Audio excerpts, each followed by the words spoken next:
dicho, voy a poner a grabar porque si no me voy a olvidar. Yo lo que les había dicho es que para comprender esa crisis, ¿dónde había que mirar? ¿Dónde había que mirar para comprender esa crisis? Bolsa de valores. Sí, la bolsa de valores seguro porque es un crack de bolsa de valores, o sea, el crack es porque se rompió, ¿no? Digo, a ver, no sé si alguna vez se lo preguntaron, pero el crack es porque se rompió. Eh, pero al margen de eso, digo, ¿qué más además de la bolsa de valores hay que mirar? La relación con Europa. La relación con Europa a lo largo de esa década del 20. ¿Estamos? A ver, entonces, nosotros nos habíamos quedado ayer, no lo voy a hacer todo de vuelta, pero por lo pronto necesito que lo vean para poder como identificar un par de cosas de diferentes sectores. Nosotros dijimos que, bueno, ya sabemos, Europa está así y, a ver, perdón, digo, les queda claro que esto es una simplificación absoluta, ¿no? O sea, ni es ni así ni así. O sea, si yo creo que si uno va directamente a algo que demuestre como crecimiento económico y no, es un poco más irregular, ¿no? O sea, lo mismo el de abajo. Pero bien, dijimos que para comprender este crecimiento económico real que le está pasando a las empresas norteamericanas, había que tener en cuenta entonces el proceso como de depresión de Europa en general, de los países de Europa en general, post esta Primera Guerra Mundial. Ahora, ¿qué es lo que importa de esta situación? Me importa identificar un par de sectores que participan de ese crecimiento económico para que ustedes puedan entender en dónde también se origina esa crisis. A ver, vamos a borrar acá y vamos a intentar hacerlo. Vamos a suponer el sector de granjeros, que es el que recién les preguntaba. Y vamos a hacerlo un poco más amplio. O sea, vamos a hacer 1900, siempre pensando en el granjero norteamericano. Vamos a poner 1914, vamos a poner 1920, o 1922, vamos a poner 1926, 27. Bien, granjero norteamericano. Estamos pensando en un campesino común y corriente que producía en territorio norteamericano, que nosotros sabemos, y si no sabemos ahora lo saben, es un territorio, a ver, Estados Unidos no es nada más industria, sino que es una gran cantidad de tierras para producir. En el contexto de 1900, un granjero producía hasta acá. ¿Estamos? Producía esto porque eventualmente es lo que la tierra le daba para producir. Siempre produjo esto, un poquito más, por ahí podía llegar a prosperar, digo, pero básicamente se mantuvo estable estos primeros casi 15 años. Empezó la Primera Guerra Mundial. ¿Qué pasa? ¿Qué les parece que puede pasar con este granjero que producía hasta acá?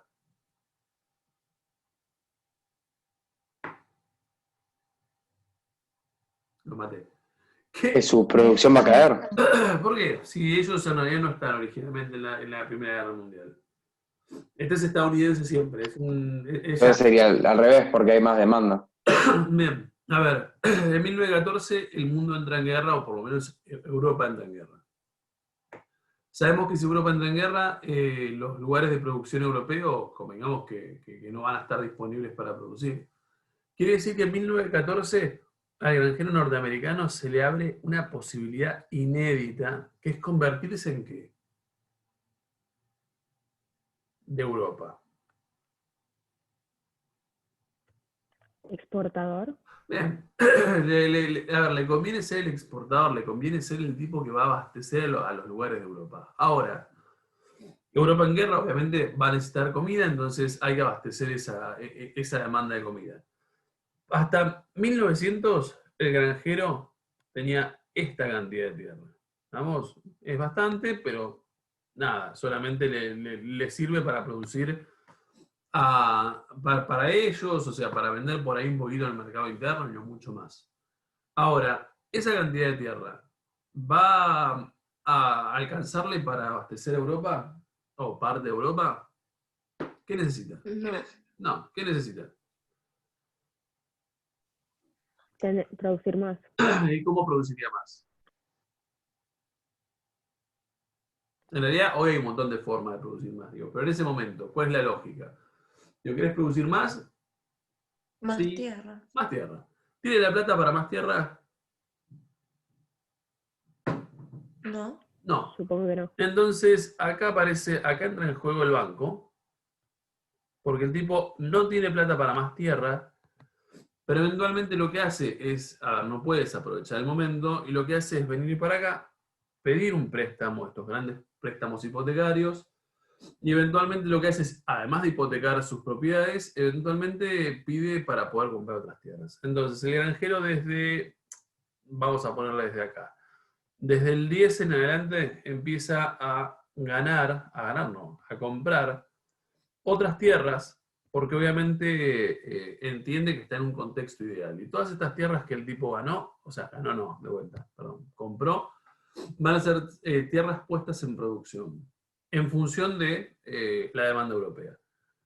En 1914 esto estalla, ¿estamos? O sea, quiere decir que el granjero empieza a producir zarpado, y le va bien, estamos, porque esto se traduce en compradores y si hay demanda, hay plata. Y al granjero le va bárbaro. Eventualmente le va bárbaro, eventualmente se da cuenta del negocio que implica producir para Europa, porque Europa está mal y bla, bla, bla, bla.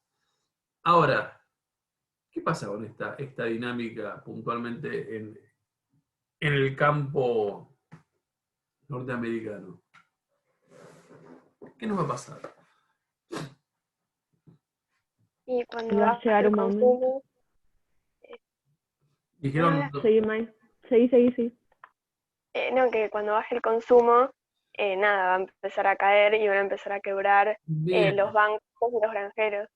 estamos de acuerdo. A ver, en 1926-27, el granjero norteamericano, acostumbrado a casi 10 años de aprovechar esa mayor demanda, va a empezar a notar que su curva como de exportación llega a un límite. Acá empieza a pasar esto. Eventualmente, desde el 27, 28, empieza a darse cuenta que la demanda, esto siempre es demanda, está bajando. ¿Cuál es el problema de que la demanda te baje? Que va a haber una sobreproducción y además de que todo el capital que invirtieron, nada, como que le van a tener que, o sea, si le piden al banco, ellos le van a tener que pagarle al banco en algún momento, y si no tienen una demanda, ¿con qué le pagan, básicamente? Bien, básicamente es eso. A ver, lo que dice Victoria, me parece es un razonamiento bastante bueno, es, acá se empezó a frenar la demanda, pero vos acá venías, a ver, en todo este proceso como de expansión, venías metiendo 2 toneladas de trigo. Vamos, o sea, vos producías 2 toneladas, vos vendías 2 toneladas. Acá empezás a darte cuenta que fines del 26, de esas 2 toneladas te sobra, no sé, X cantidad de kilos. Ya no estás metiendo las 2 toneladas. En el 27-28 nos encontramos que estás vendiendo, no sé, vamos a ser un poco más abrupto, 1 tonelada. Quiere decir que hay 1 tonelada de trigo que a vos, que ya la produciste, te queda ahí. A ver, de la mano de varias toneladas por ahí de trigo almacenadas, imagínenselo como a nivel, yo lo estoy ejemplificando con un solo campesino, imagínatelo con todos los campesinos o muchos de ellos, no en la misma situación.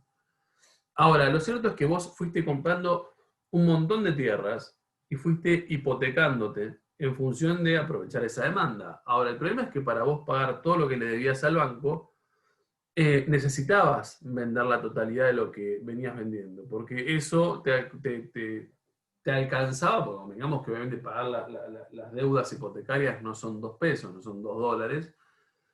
Entonces, a medida que vos empieces a tener menor demanda, lo que vas a tener es menor disponibilidad de plata para ese pago de hipotecas. Quiere decir que progresivamente, poquito tras poquito, mes tras mes, un mes sí, un mes no, vos vas a empezar ¿a qué? Para con el banco. Endeudarte. Bien, endeudarte. Vas a empezar a endeudarte de a poquito con el banco, vas a empezar a estar en moratoria con el banco, y el banco, a ver, en un 27, 28, por ahí, a ver, como vos vas pagando una vez sí, una vez no, 2 veces no, y va haciendo como salteadito al banco, todavía en el contexto del 27, 28 no le importa. El problema va a estar en el 29, cuando todo esto estalle, Y cuando estalle uno de los, obviamente uno de los sectores que siente que siente el impacto de la crisis, va a ser el sector financiero, el bancario, y cuando el banco le apriete el zapato, ¿qué va a hacer rápidamente para con estos granjeros? Le va a empezar a exigir las pagas. Ahí está, y si no las tenés, ¿qué te hace? Te embarga las cosas. Una de las cosas. Quiere decir que en 1929 es el momento en donde muchos de estos bancos que tienen básicamente bajo su mano y su posibilidad de acción a todos estos granjeros, o muchos de estos granjeros norteamericanos que se endeudaron hasta la nuca, en pos de aprovechar ese momento de tirón de demanda, y lo que van a hacer eventualmente estos bancos es ir por lo que le deben estos granjeros, y eventualmente lo que van a hacer es agarrar estas tierras como forma de pago. ¿Qué quiere decir? Ese granjero que la pasó bomba durante los primeros 10 años del periodo este de guerra, eventualmente 10 años después se va a encontrar hipotecado en su totalidad, porque obviamente no se dio cuenta que en realidad no iba a durar para siempre esta mayor demanda europea, y paso siguiente perdió sus tierras. Hay un libro, hay uno acá es muy... una acá le gusta la literatura, pero a una le gusta, leo literatura y lo disfruto en vacaciones. ¿Ninguno? Porque hay un libro que está buenísimo, es así igual, que se llama Viñas de Ira, o Las Uvas de la Ira, es lo mismo, que narra toda la... Yo lo leí en su momento y siempre tuve la intención de ponerlo como fuente para leer ustedes, pero no puedo ponerles un libro de esas características, aunque se lea rápido. Es muy largo, digo, pero el libro narra la vida de una familia campesina en el contexto de la crisis del 29, cómo pierden las tierras y cómo no solamente es de ellos, sino que en realidad lo pierden, lo están perdiendo como todo, básicamente, y te narran como las historias de estos campesinos que de manera masiva se encuentran después de varios años en situación de, a ver, básicamente de pobreza extrema, y todo lo que pasa en estos campesinos que van de acá para allá buscando trabajo a lo largo de Estados Unidos, porque la situación es como caótica. Pero a veces es un libro muy, muy logrado, muy cruel como está narrado, o sea, es muy demasiado descriptivo en algunas cosas, pero vale la pena. Si a uno le interesa la literatura, chusmelo, búsquelo, que es de fácil acceso. Entonces, ¿qué es lo que me importa? Borramos acá de vuelta y vamos al mapita. Si uno pensara, entonces, y ahí ya voy directo a lo mismo que estábamos haciendo, si uno pensara la cuestión de los granjeros, lo que uno vería es que desde un poquito antes, estos granjeros entonces la están pasando bomba, y eventualmente por acá la situación se les revierte. Cuando ellos empiecen a tener esta cuestión del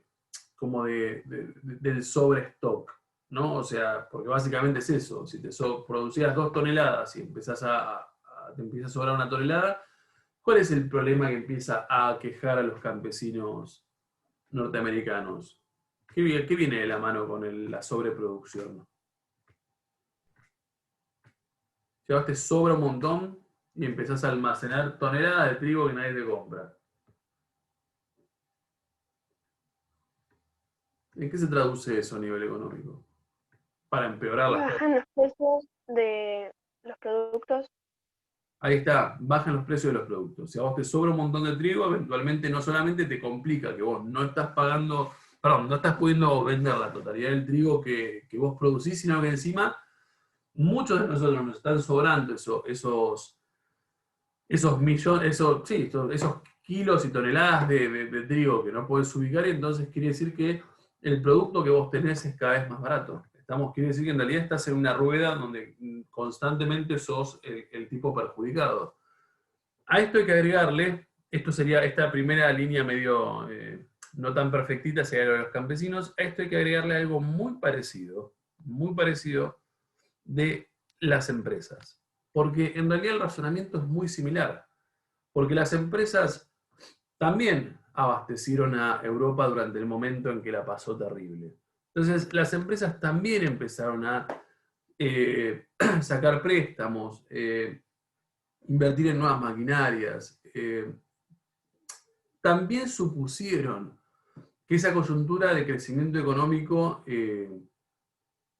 era real. A ver, ¿por qué digo que supusieron que esa coyuntura de crecimiento económico era real?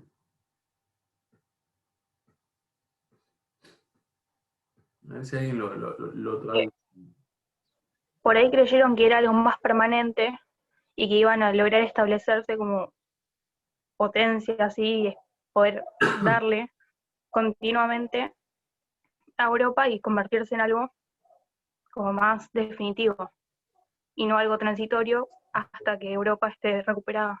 Coincido, a mí me parece que está bueno el último término que utilizaste. A ver, lo que estos tipos no se dieron cuenta, o se dieron cuenta muy tardíamente, es que en realidad una cosa es crecer vos económicamente, pero crecer vos, me refiero a por motus propio, crecer por una coyuntura nacional propia. Y otra cosa es cuando uno analiza el crecimiento ese de Estados Unidos de la década del 20. Lo que te das cuenta en ese contexto es que en realidad no, a ver, transitorio dijiste, ¿no? A ver, que es transitorio, o sea, que en realidad no estás creciendo, no te está yendo bien por cuestiones propias de Estados Unidos, en realidad te está yendo bien porque a Europa le está yendo mal. Y eso es un poco, me parece, la clave. Hay un autor, hace muchos años, leí que el tipo decía que por debajo de la bonanza de la década del 20 lo que había era como grandes desajustes estructurales. Y en el fondo es eso. O sea, cuando uno analiza la dinámica de las empresas, lo que te encontrás que es algo muy similar. Estas empresas le está yendo bárbaro acá, ¿cómo se llama? Se endeudan, no me sale la palabra. Se endeudan en pos de mejores tecnologías, de ponerse un poco más a tiro, de producir más. O sea, porque en el fondo una empresa lo único que quiere es producir más y a menos costo. Ahora, el problema es cuando ya las empresas europeas acá empiecen a ver, ya reconstruidas, empiecen a trabajar. Entonces, la pregunta es, ¿para qué vos acá te pusiste a producir más y a menor costo si en realidad no vas a poder venderlo? Y lo que nosotros habíamos dicho, y vamos a ver si lo puedo borrar esto un segundo. No, lo dejo así. Lo que nosotros habíamos dicho es que acá es donde se produce la crisis. O sea, acá no, me refiero a como producto de esto, es donde uno puede identificar esa crisis del crack de Wall Street. Porque lo que nosotros dijimos es que en paralelo, estas acciones que nosotros ayer las poníamos a 100 puntitos, estas acciones van subiendo. ¿Y por qué iban subiendo en este contexto? Que la gente al ver que hay como un auge económico decide dar plata a las empresas o, sí, como, ay, no me sale la palabra, Invertir. sí, invertir para tener más plata y porque piensan, como dijo Mica, que esto es para siempre, y bueno, claramente no. Exactamente. Lo que yo les decía, estamos de acuerdo con lo que decía, sabemos nosotros, porque lo sabemos desde ayer, que en realidad mientras más prometedora sea el contexto, los números de una empresa, más inversores básicamente. Un poco es lo que decía Maya ayer, o sea, mientras más interés por esa empresa, mayor el valor de la acción y eventualmente eso es lo que nosotros ayer denominábamos burbuja de especulación. ¿Qué es lo que yo les dije en algún momento? Esa burbuja de especulación es peligrosa porque en realidad, a ver, es peligrosa en tanto, a ver, ¿cuál era la lógica de la especulación? ¿Qué era especular? Estás poniendo plata para algo que supuestamente va a pasar. Estabas poniendo plata para algo que supuestamente va a pasar. En algún momento de por acá, y ahí ya vamos a 27, 28, lo que yo les dije es que esto empieza como a bifurcarse. Quiere decir que por ahí tenemos un par de meses, un par de años donde esto a ver, nosotros ya conocemos el término, se acható la curva de crecimiento económico, sabemos de qué se trata, y eventualmente esto, que es lo que uno define como la parte como financiera, sigue como en alza. Quiere decir que la empresa no te está dando los beneficios que vos estás suponiendo, sin embargo, es cada vez mayor la cotización de esas acciones. En algún momento esta curva empezará como no solamente a achatarse, sino como a descender, lo que uno diría como un proceso de recesión económica. Esto seguirá en franco ascenso, eventualmente siempre especulando que lo que viene es mejor. Y cuando para el 28, yo diría 29, esto finalmente muestre que no necesariamente se viene una recuperación, sino que es literalmente una recesión, es a esta distancia a la que hay que prestar la atención para entender qué es el crack de Wall Street. ¿Por qué hay que prestar atención a eso? Digo, ¿qué es? A ver, imagínate, yo acá, estamos en octubre del 29, ¿no? Un par de días antes al crack de Wall Street. Cuando yo de repente me empiezo a dar cuenta, a ver, hay rumores, te dicen, te vienen a decir, che, fíjate, cuidado, que empiezo a cerciorarme que en realidad lo que estoy comprando no es del valor que realmente vale, porque la empresa está teniendo más pérdidas que otra cosa. ¿Qué voy a hacer yo que tengo el 1% de las acciones de cualquier empresa? Vas a venderlas. Ahora, yo voy a hacerlo. ¿Y vos, Caterina, tenés el 2% de las acciones de la empresa? Y yo debería. Vos también. Deberíamos, si todos somos inversionistas, suponemos que todos nosotros, los 20 que estamos conectados, somos inversionistas de Coca-Cola. Entonces, los 20, cuando nos empecemos a dar cuenta de esto, lo primero que vamos a querer hacer es ¿qué cosa? Venderlas, pero nadie las va a comprar, porque Vamos a querer sacarnos de encima, porque nos vamos a dar cuenta de golpe, en realidad es un poquito más progresivo, que en realidad las acciones que nosotros pensamos que tenemos, que en realidad tenemos, pero que pensamos que tenemos de una empresa sumamente rentable, en realidad no lo son. Entonces, rápidamente vos querés venderla y lo vas a querer hacer vos, Caterina, vos, Violeta, vos, Victoria, vos, Florian, y eventualmente cuando todos nosotros en masa vayamos a ofrecer nuestras acciones a la bolsa de valores, ¿qué va a pasar con esas acciones? No van a tener el mismo valor que tenían antes. Claro, yo tengo una acción por $1.000. Cuando una acción, estoy pensando en Coca-Cola, ¿no? Tengo una acción por $1.000. Cuando cuando todos nosotros salgamos al mercado financiero a sacarnos de encima las acciones, esto es una ley de oferta y demanda. ¿Cuál es la ley de oferta y demanda? Mayor cantidad de ofertantes, menor precio. menor el precio. Quiere decir que a ver, es una semana más o menos, es el jueves negro, pero es una semana. Lo que sucede con ese jueves negro o en esa semana negra es que en realidad de golpe estas acciones que todos nosotros, imagínenlo masivamente, cuando empiecen a caer en cuenta, y aparte ni hablar del poder del rumor, todos vayamos a vender nuestras acciones que obviamente son minoritarias, ¿no? Yo no estoy diciendo el socio mayoritario de Coca-Cola vaya a vender, pero todos los demás que siempre especulamos con acciones y demás van a vender. Entonces, de golpe, estas acciones caen a un precio que vos decís, no, ¿en serio? De golpe, de pasar a valer $1.000, pasa a valer 100. A ver, en $1.000 y 100 no lo registramos, pero si lo registramos en millones de dólares, pensamos en una persona que tiene miles de acciones que les valían $1.000 cada uno, en realidad está al horno. A ver, si hay algo por lo cual es conocido el crack de Wall Street, es por, a ver si alguien sabe, es muy conocido incluso, Nueva York es muy conocido por decir los rascacielos. ¿Qué pasa más? Que yo sepa, la gente se suicidaba, se tiraba ahí. Suicida, a ver, creo que está en todos lados, incluso en los Simpsons, o sea, tenés como el suicidio desde los rascacielos. A ver, tipos que de repente eran millonarios y que de la noche a la mañana, no digo que no lo eran, pero por lo menos les había disminuido un 80% su fortuna.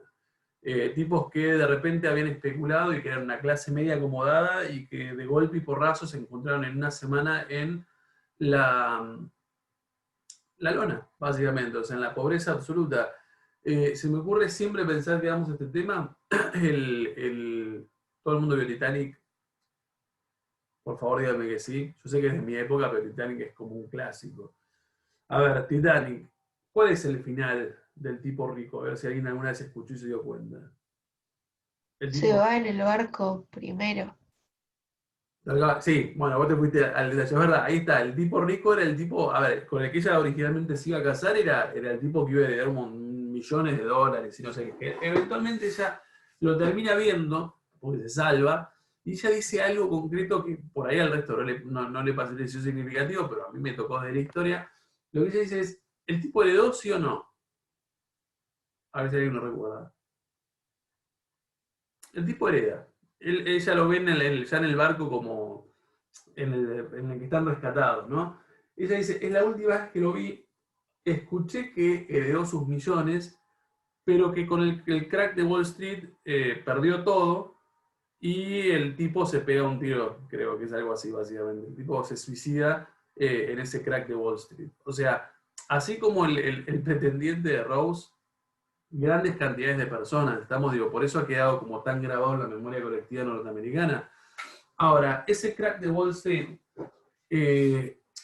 uno podría pensarlo como simplemente un crack norteamericano, pero lo cierto es que genera como una especie de consecuencia un impacto, un efecto como dominó en el resto de las economías capitalistas.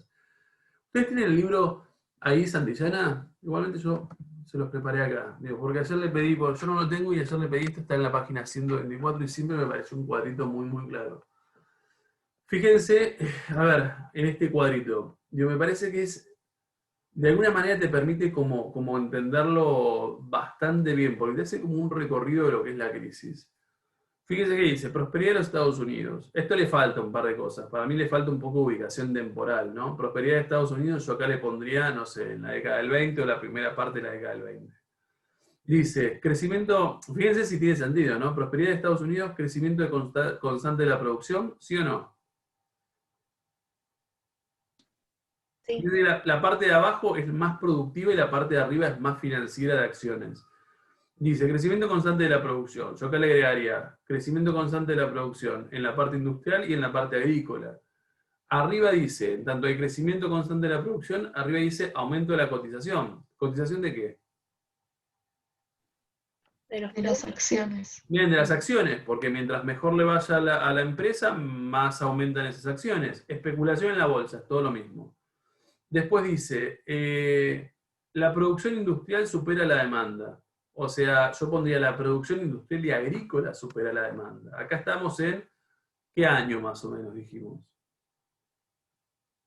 26, 27. Ah, 26, 27.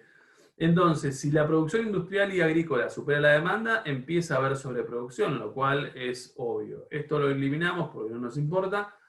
Y esto lo que genera, esta sobreproducción, genera una disminución en los precios. Y esto genera la antesala de lo que es la crisis. La crisis implica un quiebre del sistema bancario, un quiebre de empresas, desempleo, disminución de los precios, ruina del campesinado. A ver, de la mano del sistema bancario viene la ruina del campesinado, que van a sufrir como la llamamos, la expropiación de sus tierras en tanto se han endeudado. De la mano del sistema bancario viene lo que es obviamente la pérdida de valor de las acciones que genera el quiebre de algunas empresas y eventualmente lo que genera es la pérdida de ahorros o de la plata de miles y miles de norteamericanos. En ese contexto, el Estado norteamericano entra en crisis. Ahora, la crisis es mundial. Y la pregunta es, ¿por qué la crisis es mundial? Y la respuesta es, a ver, si lo entendieron en su momento, ahora lo van a entender mejor y este es el momento de darme cuenta si lo entendieron. La crisis es mundial porque básicamente, ¿qué es lo que había logrado el liberalismo de Adam Smith? Un libre comercio. Ahí está, gracias, Recalde. Lo hiciste tan fácil. Bien, ¿alguien no entendió lo que nos dice Recalde? Es el momento de decirlo. Me salió África, me salió horrible. Esperen que no lo puedo tolerar así. Me salió más bajo. Ahí está. ¿Qué quisiste decir, Recalde? Quise decir, digamos, que el liberalismo había planteado un libre mercado en el que, digamos, todos podían comerciar con todos y en donde Estados Unidos predominaba como potencia, digamos, como potencia en el sentido de, digamos, distribuidora de productos y en el comercio en general. Bien, coincido. A ver, es lo que vos dijiste, está bastante bien. Nueva York está acá. Lo que uno pensaría es, ¿por qué una crisis de Nueva York nos genera el quilombo económico que nos generó? Porque en realidad, yo siempre digo, para entender esa crisis de Wall Street, lo que hay que entender es que Adam Smith fue un genio y que en realidad su liberalismo económico fue muy eficiente, porque en realidad lo que hizo fue lograr la interconexión con este concepto que uno definía de división internacional del trabajo. Lo que el tipo hizo fue lograr interconectar a todos los países comercialmente con todos, y eventualmente lo que generó fueron lazos como de dependencia. Podríamos cansarnos de hacer flechas para que ustedes más o menos se den cuenta de lo que es la interconexión. Entonces, en el momento en que estamos todos conectados con todo, cuando la primer crisis, cuando la potencia más grosa del mundo, en esa época, a nivel económico, entra en crisis como de hecho entró, ¿qué es lo que va a pasar? Vos El también sistema entras en empieza a crisis. fallar. Eventualmente la vas a tener vos, porque estamos todos interconectados, y ahí es cuando empiezan como a generar un efecto dominó sobre todos los territorios capitalistas del mundo. A ver, ¿quién se salva de esta crisis? Europa. No, Rusia. Europa arrastradísima la crisis. ¿Quién es el que se... Es más, esta crisis es fundamental para entender nazismo, fascismo, pero después lo vemos. Hay un país que se la salva. Rusia y Rusia, Alemania. Rusia, ahí está, Rusia Rusia se muere de risa con esta crisis. ¿Por qué Rusia no forma parte de esta crisis? porque está generando tipo industria interna, entonces no necesita comerciar con Estados Unidos. No necesariamente, hay una explicación un poco más... Ahora querían cortar lazos hace tiempo, cuando se hizo comunista, Bien, y como no tenía el mismo sistema, ya como que no dependía, no era del círculo. ahí está, Rusia ya es la Unión Soviética, Rusia ya es socialista, Rusia ya no tiene relaciones comerciales con gran parte de los países capitalistas. Entonces Rusia, cuando ve lo que está pasando desde la otra punta del mundo, en realidad se ríe bastante del sistema capitalista, porque en realidad ellos ya no están dentro. Ahora, cuando uno mira ese efecto, si uno entiende lo que nos dijo Recalde, entiende y comprende este cuadrito. ¿Qué dice? Crisis en los estados. Estados Unidos reduce la compra al extranjero, ¿es verdad? Sí, como digamos que si compraba algo, no tiene medios para subsistir en esa crisis, va a dejar de comprarlo. Entonces, la producción europea, dice acá, la producción europea, yo diría, la producción mundial no encuentra mercado. O sea, no es nada más Europa. Pensemos nosotros queriéndole, no sé, hace un par de años atrás con Macri, queriendo meterle limones a Estados Unidos. O sea, no te va a comprar a vos tampoco Argentina. Entonces, eso genera paro y crisis financiera. Por otro lado, dice para arriba, Estados Unidos en crisis. Repatriación de capitales. ¿Qué quiere decir repatriar capitales? Que todo el capital vuelve al país de origen. Ahí está. Suponemos que tenemos una... A ver, obviamente uno sabe que la empresa Coca-Cola es norteamericana, pero sabemos que en realidad si uno va, no sé dónde está, pero si te imagino que está por Panamericana o por la General Paz, existen empresas fábricas de Coca-Cola en Argentina.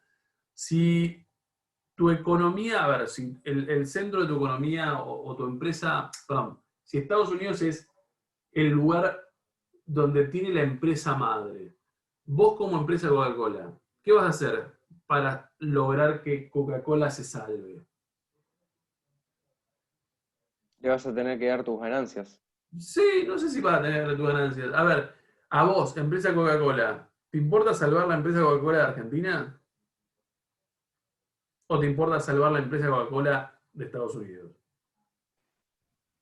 Estados Unidos. Estados Unidos. Siempre vas a intentar salvar a la empresa madre, ¿estamos? O sea, la gran empresa desde la cual se han desprendido después todas las demás. ¿Qué quiere decir? En el contexto de crisis económica de estas características, Estados Unidos lo que hace es salvar a su empresa madre y repatria capitales. Quiere decir que las empresas que son de la misma marca de ellos en diferentes lugares del mundo empiezan a cerrar en esos lugares, porque lo que estás buscando es que vuelvan, en este caso, los capitales a la empresa madre, porque lo que querés salvar es esa empresa madre. Entonces, en tanto vos repatrias capitales, esos capitales, ¿qué genera? A ver, cuando vos repatrias capitales, ¿cuál es el impacto en las economías del mundo? Que ya no tienen esa inversión extranjera directa. Exactamente, no tienen esa inversión, entonces ahí volvemos a lo mismo, paro y crisis en economía, en este caso europea, mundial.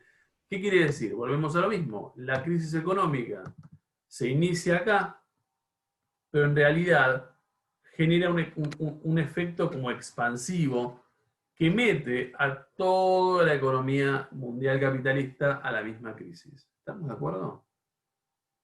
Esto es el crack de Wall Street.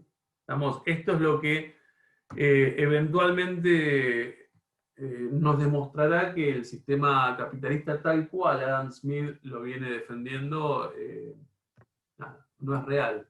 Que eventualmente va a haber una crisis, como de hecho la hubo, y que esa crisis puede ser insalvable, como de hecho lo fue. De ahí en más es cuando uno empieza a replantearse esas reglas del liberalismo, y de ahí en más es cuando empieza a tener muchísimo más peso un personaje como Keynes. O sea, Keynes y su modelo de Estado benefactor y sus nuevas reglas del mercado. Es decir, para intentar resolver esto, lo que Keynes dice es, muchachos, háganme el favor, empiecen a tomar otro conjunto de reglas y apliquen una participación del Estado. Lo que les pido para la clase que viene, los que tienen el libro, hay un capítulo íntegramente dedicado a esto. Busquen New Deals. ¿Qué son los New Deals? Vamos a ver cómo se resuelve. Vamos a ver un poco mejor la idea de Keynes aplicada. Vamos a ver cómo se aplica. ¿Qué son los New Deals? Hay dos, así que busquen primero y segundo New Deal. Y busquen, nunca me sale, creo que se escribe así. Busquen el rol del presidente Roosevelt en la recuperación de la crisis y fíjense de diferenciarlo del presidente Hoover, que es al que le explota la crisis en Estados Unidos. ¿Estamos de acuerdo? Bien, nada más. Nos vemos porque nos quedan segundos nada más. Un placer.